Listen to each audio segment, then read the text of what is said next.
The Chancellor seeking maximum political cover, today flanked by union and business leaders. Are you all united behind this plan? As he announces a less generous scheme to try and get firms through the next phase of coronavirus.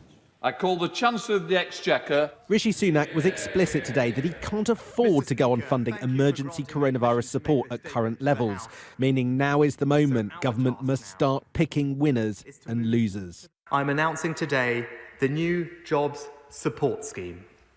The government will directly support the wages of people in work, giving businesses who face depressed demand the option of keeping employees in a job on shorter hours rather than making them redundant. Yet while Boris Johnson talked of restrictions lasting up to 6 months, Rishi Sunak goes further. For at least the next 6 months, the virus and restrictions are going to be a fact of our lives. Our economy is now likely to undergo a more permanent adjustment. If the outlook is that bad, Labour is baffled as to why the government isn't going further. We were really expecting more from the Chancellor today. We were expecting, hopefully, a wage support scheme that would incentivise large numbers of employers to keep employees on. We were expecting a plan on retraining as well. We had only one word on training from the Chancellor today.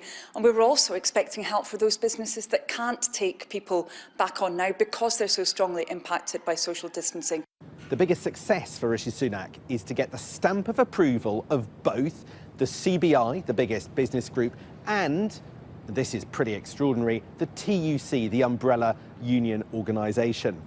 The biggest challenge for the Chancellor is not knowing just how many jobs his new schemes will save, particularly given the increased costs on businesses to keep staff in their posts from November.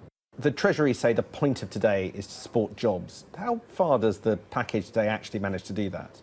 The problem he's got is that the design of the scheme, which is meant to encourage firms to keep people on part-time work rather than letting them go, doesn't really do that because of the amount that firms are asked to contribute. And so the danger is that the people who lose are those who are on the existing furlough scheme, but instead of going on to part-time work, lose their jobs entirely.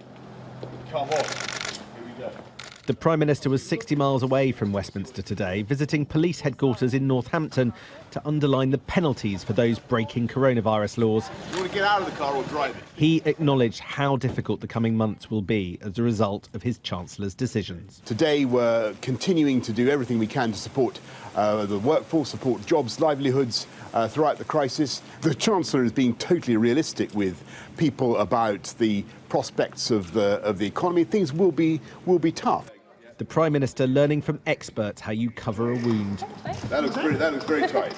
But it won't be clear for some months whether his Chancellor helped with the healing of the economy or just disguised the problem for now. Sam Coates, Sky News.